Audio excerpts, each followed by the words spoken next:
back in 2022, a weapons dealer, an alleged weapons dealer, had his phone tapped, and in connection with that, they were able to get taps on a number of other individuals' phones, including Big U. The police shit. I seen it get like 20 guns, and when he got 20 guns, he's selling them to the homies. But I'm like, why are you writing down the serial numbers?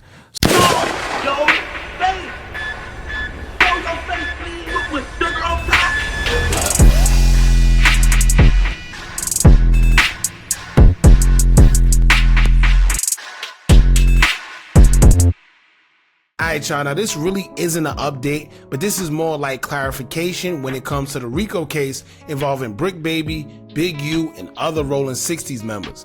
I say it's not an update because according to the celebrity attorney who's covered many cases including Tory Lanez versus Meg, he clarified some of the details within the RICO case and briefly broke down the evidence that is stacked against Big U, Bricc Baby, and others. Now it's ironic how both Bricc Baby and Big U, especially Big U, tried to make it seem like this RICO indictment was solely just based off social media antics and didn't think much of the accusations against them, as both of them thought they'd be getting a bail and fight this case from the outside. However, I think they underestimated the evidence the feds have against them and all the crimes they're actually accusing them of. See, I continuously tell y'all, when the feds come, they come for blood. They're not like the state where they come and pick you up and they allow you and your lawyer to dispute the charges that they have against you. No, the feds do their homework first and they're very, very patient. So when they do come and get you, best and believe that they have way more than they're telling you, because if they didn't, they simply wouldn't come. They don't like wasting time, which would explain their almost perfect conviction rate. When they come at you, they show you a little bit of what they have, offer you time, and tell you straight up if you don't want to take the plea deal, then the next step is trial. And trial is where you run the risk of receiving double, sometimes triple the initial time you was offered if you blow. Therefore, a lot of guys, they just take the plea deal because they don't want to do that much time. Now, the ones that don't, they end up taking it to trial, but that's when the prosecutor starts showing evidence you never even knew they had, and boom, it's too late. So in this case right here, the attorney is stating that it's far deeper than just social media accusations and fraud charges against Big U when it comes to this RICO. He also mentioned there's wiretap evidence on Big U and Bricc Baby that tied him into a guns dealer, basically incriminating themselves with the dealer while they're talking incriminating things on wiretap. Now, if y'all remember, they also have a lot of wiretaps on Bricc Baby already. And also with Big U, from victim number 1, he was wearing a wiretap, meaning he was also cooperating with the feds. So it's just a lot of weird stuff going on in this case. It's a lot of evidence they have. It's going to be hard for Bricc Baby and Big U, but let's see how they come out.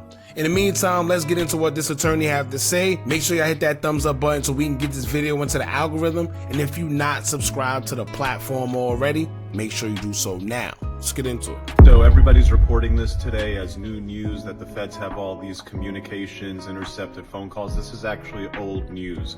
The Rolling 60s takedown, the Big U Enterprise indictment all stems from a 2022 federal Article 3 wiretap. When the feds want to get a wiretap on your phones, they have to go to a judge and have the judge sign off on that wiretap. In this case, back in 2022, a weapons dealer, an alleged weapons dealer, had his phone tapped, and in connection with that, they were able to get taps on a number of other individuals' phones, including Big U and 2 other people in the Big U indictment. One of them is named as Big U's right-hand man. They also got a wiretap on Bricc Baby, who allegedly was procuring guns from this weapons dealer where the wiretap all started from.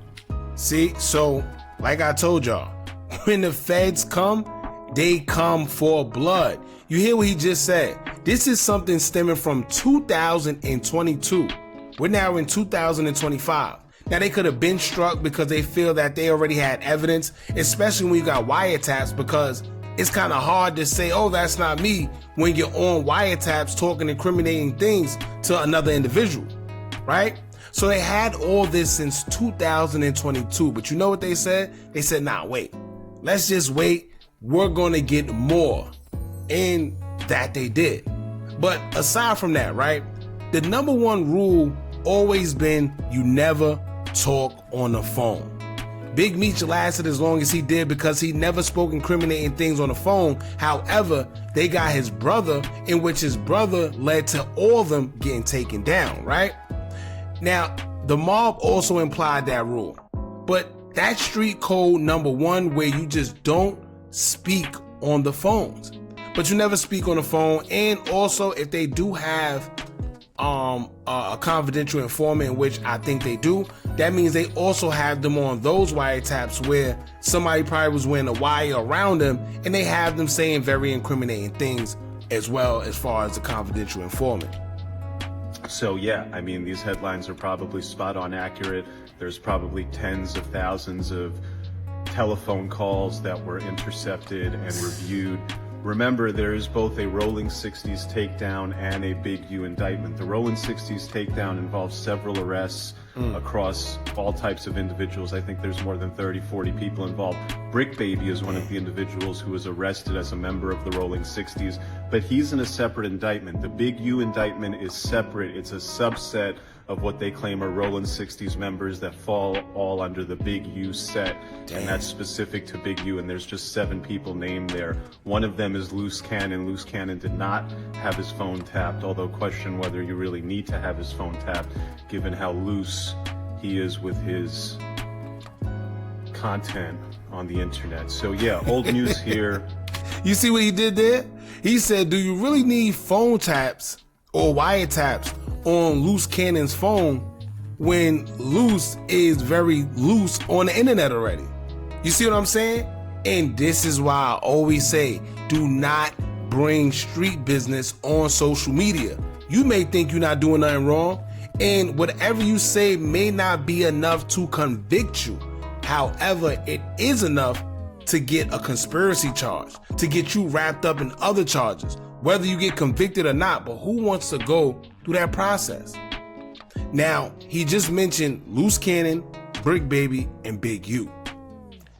They saying that Bricc Baby got his own separate indictment going on. Big U pretty much got 2 indictments going on because he has his own. But then remember, he's like the big leader, OG of Rolling 60s, so he's a part of that as well. So just know that he's, and you know another thing that's crazy, right? This just came to me. Remember when Loose Cannon did that interview on No Jumper, and he spoke about Big U and said that Big U used to get guns and write down all the serial numbers before giving them to the guys, and he always wondered why? I seen that get like 20 guns, and when he got 20 guns, he's selling them to the homies, but I'm like, why are you writing down the serial numbers? So now, although some people feel Loose Cannon may lie sometimes, or whatever the case may be, hearing that Big U is caught on wiretaps with a weapons dealer, it may put some type of credibility to Loose Cannon's story. Because now he's getting the weapons from the weapons dealer, allegedly. He's writing down the serial numbers to all the weapons, allegedly. Then he's handing them out for whatever reason, allegedly. Then you have Bricc Baby, who's also in conjunction with that same weapons dealer, doing whatever he's doing. So it's a lot going on. So like I said, it's a lot going on within this indictment. A lot of people, they just thought it was just social media. No, and I can't stress it enough. When them people come, especially the feds, it's deeper than just social media. It's deeper than just something you could just get yourself out of, because if it was, then they wouldn't be the ones coming. They come for blood. I tell y'all that all the time, man. That was pretty much his take on it. He's saying that they have evidence dating back all the way to 2022. That's a very long time, y'all. So I don't know, man. It's a lot going on. I'm pretty sure as time go by, more evidence and more things are going to start coming out. We're going to see a lot more about it. Y'all stay tuned. Don't forget to like, comment, share, and subscribe. Hit that bell so you're notified every time we drop new content. And remember, as long as you keep on watching, I'm going to keep on dropping. And I'm out.